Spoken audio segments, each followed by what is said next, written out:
Bonjour à tous, nouvelle vidéo pour vous présenter un colis que je viens d'ouvrir. Donc tout le bordel qui est encore à côté de moi.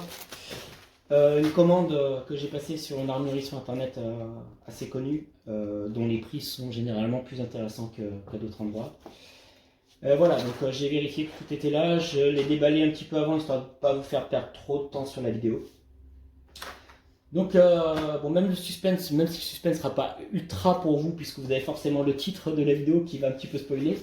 Mais voilà, je vous montre le contenu de ce colis. Donc, tout d'abord, on va peut-être commencer par ça. Un petit flingue de salon, comme j'aime les appeler, un petit airsoft gun à 20 balles, qui représente une réplique du Beretta 92 FS. Comme vous le savez, c'est une arme que j'affectionne tout particulièrement. Et je serais prêt à acheter quasi toutes les répliques, même celles qui ne servent pas à grand chose. Donc celle-ci, c'est un airsoft gun en spring, hein, à ressort. Hein, à chaque coup, vous armez. Et on est sur du 0,4 joules, on va pas faire bien mal avec ça, c'est pour délirer.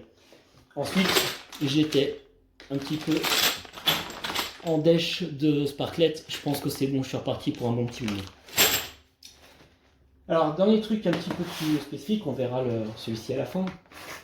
J'ai pris également un petit couteau papillon. Ils sont tous assez simples, hein. Il est noir. Voilà. Un peu dur, je trouve. Il se met pas bien droit. Je me suis fait la remarque tout à l'heure en sortant. Une belle lame, par contre j'aime bien sa lame. Après sur le reste il est assez classique. Voilà.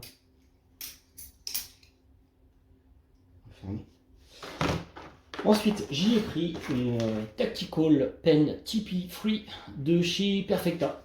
Alors c'est quoi ça? Et ben, comme son nom l'indique, hein, c'est un stylo tactique. Donc voilà à quoi ça ressemble. Je sais pas si le focus est bon. Tac. Voilà. Donc vous avez une pointe tactique ici, ultra dure. Il fait LED également. Alors ça s'allume comme ça, j'imagine. Voilà. Une LED tactique. Excusez-moi pour vous avoir ébloui.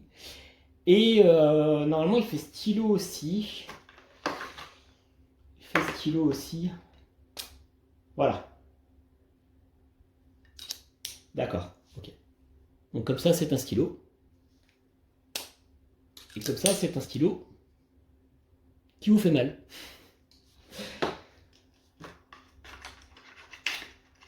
C'est pas trop lourd. Non, franchement, ça a l'air pas mal. Bien fini en tout cas. Alors ici, j'ai des cartouches, des cartouches, des balles, des étuis 9 mm de poivre. Sauf que c'est des Supra. Alors je vais pas m'amuser à dire le nom, hein, parce que vous avez vu à peu près le nombre de voyelles qu'il y a dans le truc. Qu'est-ce qu'elles ont de particulière? C'est des balles 9 mm avec agent irritant.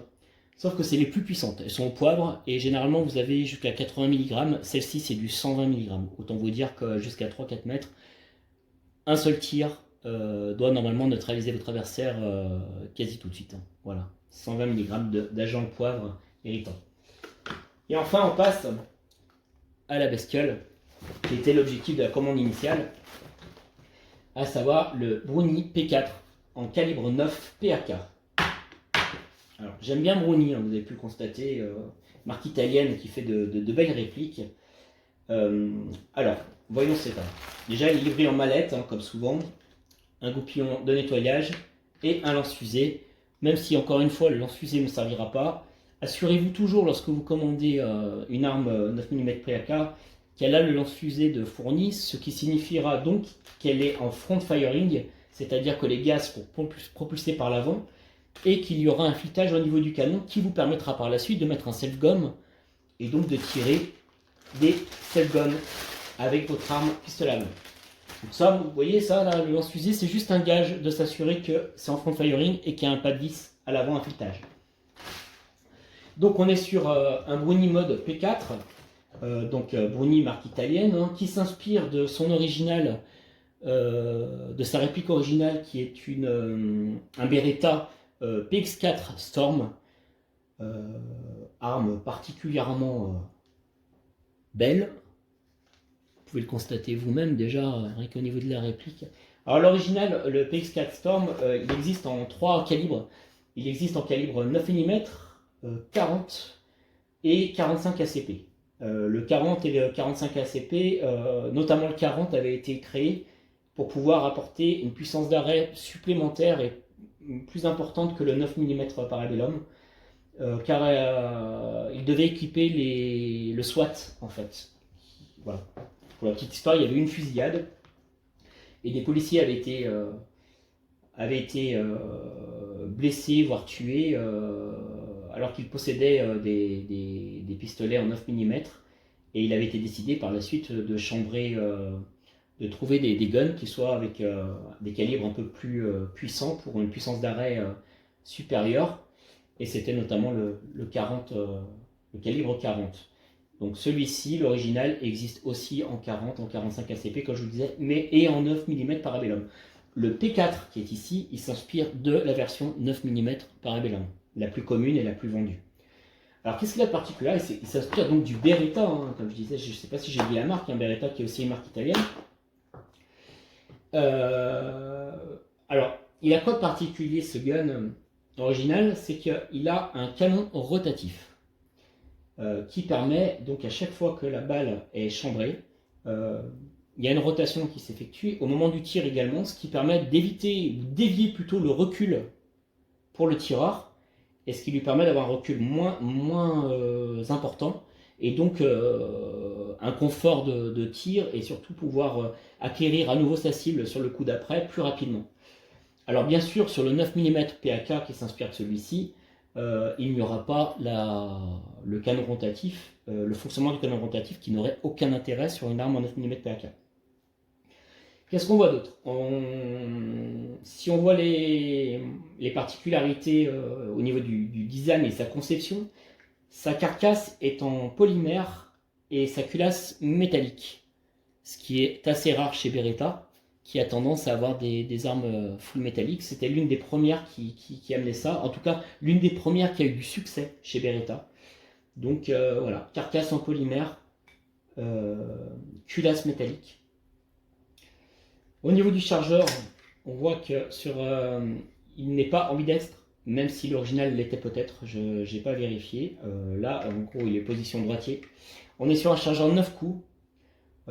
Sachant que l'original, donc le PX4 Storm version G, donc 9 mm, était à 17 coups. Donc voilà, il y en a moins ici. On voit qu'il y a un système de sûreté ici, donc là il est en position fire. On peut le positionner ici. Donc voilà, la culasse est bloquée si je me mets en position de sécurité, alors qu'elle est fonctionnelle. Il y a un narrateur de culasse aussi, alors qu'elle est fonctionnelle en position fire. Je vais vérifier d'ailleurs qu'il est vide, ce truc-là. Ouais, c'est bon. Voilà, il est bien sûr simple action et double action. Et qu'est-ce qu'il a de particulier aussi? C'est qu'il a un rail Picatinny, ce qui n'est pas le cas de tous les guns en 9 mm PAK, enfin toutes les répliques de guns en 9 mm. Donc celui-ci, il a ce rail Picatinny qui est très sympa. Alors c'est sûr que sur une arme comme ça, je suis pas sûr que le pointeur laser serve à quelque chose d'important. Par contre, enfin qu'il soit vraiment utile. Par contre, c'est sûr que de mettre une lampe tactique là-dessus, c'est très sympa. Imaginez-vous que, enfin c'est pour ça, hein, si vous en servez comme arme de défense notamment à domicile, si vous y chambrez ce genre de choses, ou alors un adaptateur self-gomme, et que vous y rajoutez sur le rail Picatinny une lampe tactique LED puissance assez forte, vous aurez de quoi déjà intimider fortement la personne qui viendrait vous agresser, et également mettre toutes les chances de votre côté pour vous défendre. Voilà, donc il y a un arrêteur de culasse également. Et donc je ne sais pas si je l'ai déjà dit, mais il est a priori en 9 coups, là où l'original en avait 17 coups au niveau du chargeur. Donc on va juste l'armer comme j'aime bien le faire, vérifier que tout fonctionne. Je ne vais pas tirer aujourd'hui, bien sûr je vous ferai une vidéo de test comme j'ai pu le faire avec avec le Browning Police. On va y mettre une balle.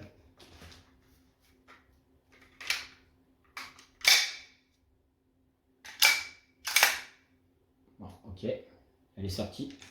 Je sais pas si vous avez vu. C'est étonnant. Je recommence.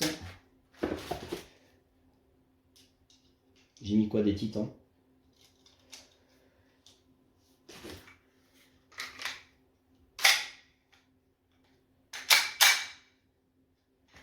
Bon, la balle est chambrée correctement, ici.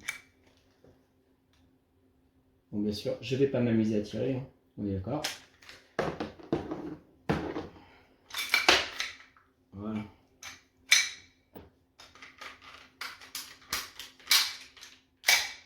Voilà.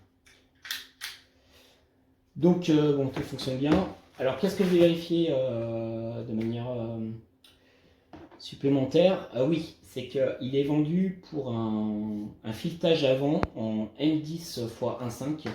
Et ça tombe bien parce que j'en ai déjà un. Alors, pour la petite histoire, ça fait déjà 2 fois que j'essaye de commander un adaptateur à nouveau M10 x 1.5, puisque je savais que j'avais commandé cette arme-là. Et j'aime bien avoir que chaque arme ait son adaptateur self-gomme. Et il se trouve que ça fait 2 fois déjà que je commande sur un site connu sur internet qui permet notamment de faire de l'achat d'occasion ou ce genre de choses, très très reconnu au niveau des armes. Et ça fait 2 fois que je me retrouve avec un armerie qui ne m'envoie pas le bon adaptateur. Mais par chance, comme je disais, j'en ai déjà un, puisqu'en fait c'est le même pas de vis qu'on utilise pour le Browning Police, donc du M10 x 1.5. Et on va vérifier tout de suite que ça se monte bien. Donc je confirme, ça se monte bien. C'est du M10 x 1.5, il n'y a pas de souci là-dessus. Qui tire des self-gum de 20 mm noir. Voilà. Donc on est vraiment sur une belle réplique. Donc moi j'ai pris la version noire, hein. Il existe également en version nickelée au niveau de la culasse métallique.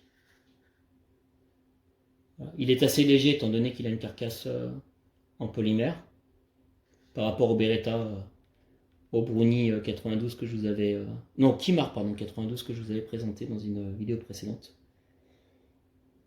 Voilà. Très très beau gun. Que je testerai prochainement. On ira s'amuser à comparer notamment la puissance d'impact et la comparer donc avec le Browning Police que j'ai fait récemment. On le comparera également au Kimar 92. Donc voilà, restez par là, restez sur le qui-vive. Il y aura de nouvelles vidéos et avec des tests de tir avec ces armes-là. En tout cas, pour finir, c'est une très très belle arme. Voilà. Je vous souhaite à tous une bonne journée et je vous dis à bientôt. Ciao!